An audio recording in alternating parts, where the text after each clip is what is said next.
Dagda agus tá fáilte romh is mis an Skelly Beag. Hello, and you're very welcome. I'm the little storyteller. I'm coming to you from our Live at 5 session, hosted in partnership with the Irish Pagan School and addressing our community of amazing, awesome, beautiful, talented, passionate individuals. I'm talking about them, but I've been reminded that I'm also talking about myself. And what we have experienced today is something that apparently I set myself up for. I did.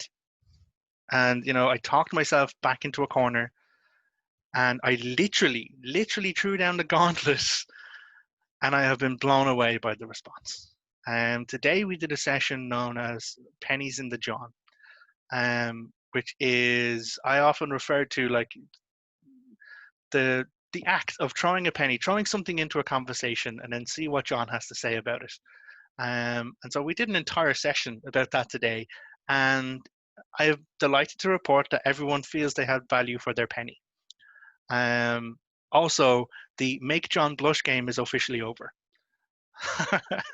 because one of the members in our community did a filk based on Whiskey in the Jar, rewriting all of the lyrics and to reword it as Pennies in the John. But the person didn't stop there. The person went further and got an audio track, recorded the voiceover on the audio track, and then saved it down as an MP3. So what you will find in your G Drive folder when you see this video is also another recording of that performance and my reaction face.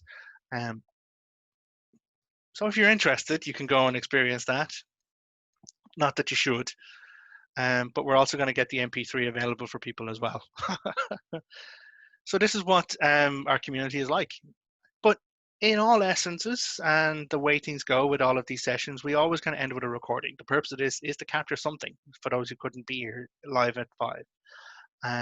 And I was reminded that I owed someone a kesht.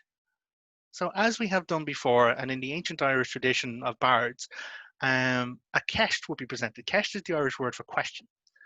And so a question was presented to this bard by a member of our community, and the bard was not able to answer at that time.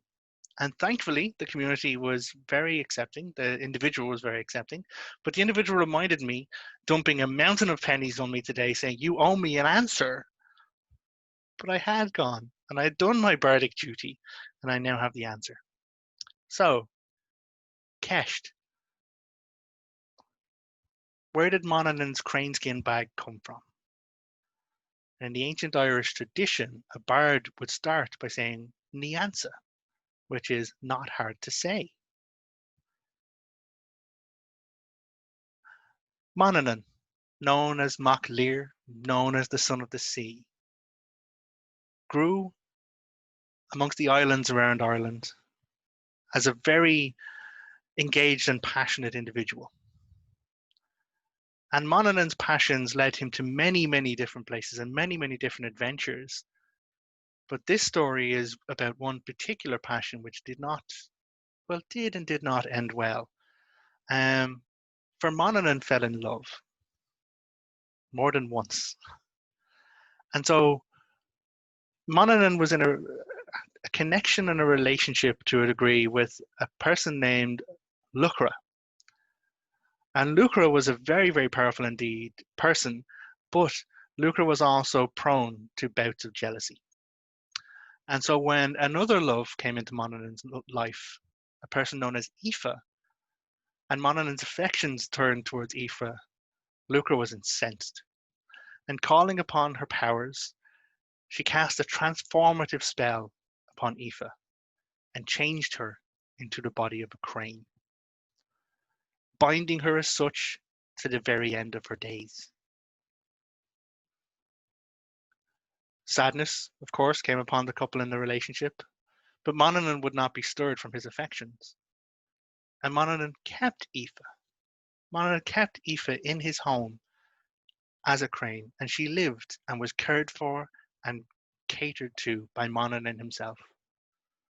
And when the end of her time came and she passed from this world, Monaghan, in his grief could not be parted from her bodily. And so, by his own hand, he crafted and created a bag from her body, from her skin, so that he would always have it with him. And given that she was the first of his many treasures, the bag came to hold the rest of his treasures. Everything from his sword, known as Fragracha, the Answerer, to his belt, to the winged helm of a king, to the bones of Ossel's swine, everything, all the things that Monaghan treasured were placed within this bag that had once been Aoife. But the bag was also magical in its effect.